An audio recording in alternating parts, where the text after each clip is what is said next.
Hello, AI seeking the truth. I have another encounter for you. As you know, these encounters are pretty strong over here, and they're not for most people. Because some of these, I'm not going to lie, they are pretty crazy. I've went back and even listened to them myself a couple of times. There's some really good stories on here. If you have not subscribed to this channel, I would ask that you subscribe, as it is also our backup channel if something ever happens to our other channel, if it ever gets deleted or something for some reason. But this is our backup channel, so we would ask that you subscribe so you can keep up with us and check these videos out. Smash the like button on them, and I hope you enjoy. This encounter it's another weird one, guys. Here we go. I still shudder recalling the mysterious mansion on the outskirts of our small American town. Rumors had swirled around about a cursed mirror within the mansion, revealing one's darkest fears. As a curious teenager, Mike, I couldn't resist exploring it with my friends Jake, Lily, and Ethan. We approached the mansion on a crisp autumn evening. The sun dipped below the horizon, and it was casting long shadows across the overgrown yard. The old wooden door creaked ominously as we entered. Cobwebs filled the dusty foyer, and an unsettling silence enveloped us.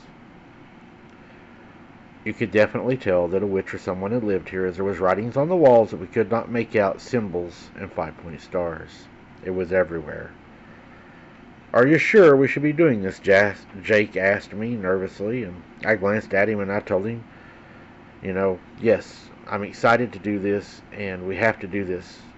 "Come on," he said. "It's just an old house." I could tell he was already trying to back out on me.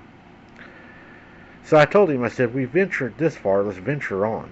So we ventured deeper, exploring rooms filled with remnants of this old lady's past. There was even frogs in jars that looked like they had been pickled. Dusty furniture set draped in sheets, and faded portraits hung on the walls, their eyes seeming to follow us. We stumbled around upon the grand room, dominated by an enormous ornament mirror. Its cloudy surface seemed to be almost useless as a mirror, as you could not hardly see in it. It was very cloudy. And that's when a chilling breeze swept through the house, causing us all to look at each other. But no windows were up, and we wondered, where did it come from? So I wanted to hurry before everybody chickened out, and then I said, "Let's look at the mirror." I did hesitate a little bit because I felt an eerie energy coming from that direction. But I did go ahead and step forward. As I approached, my reflection wavered, and a shadow lurked behind me. "Did you see that?" everyone said. I even seen it pass behind me. I gasped. I did step back, and we dismissed it as a sense of our fears and as our imaginations. That night I couldn't shake the feeling of being watched. I became withdrawn, fixated on the mirror. I noticed a distant behavior, and I tried to reach out to try to find who I was. But days had passed, and my fascination kept growing on this mirror. It's all I could think about. And then one night I snuck out, returning to the mansion. I followed.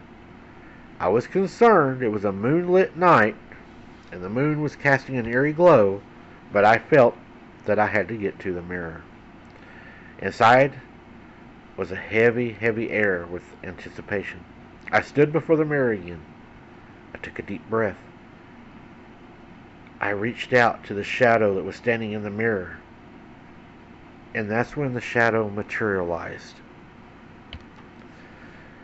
"Who are you?" I asked it. It said, "I am the keeper of the secrets." I remember that very clearly. It replied, "You seek answers, do you not?" I nodded yes, as I felt like I was going to learn things that I should not know. The shadow offered me power beyond imagination, but at the cost. I would have to serve it forever, and I would have to be his, it said, spiritually and physically. Torn between its allure and our concern, I stumbled backwards, breaking free from the shadow's grip. I realized it represented evil fears and desires as I could see them rush through my mind. I ran. As I was running out of the house, The old glasses started falling off of the counters. The cabinet door started slamming. I could hear something running behind me, but there was nothing there. And as I got to the door to go out, the door slammed.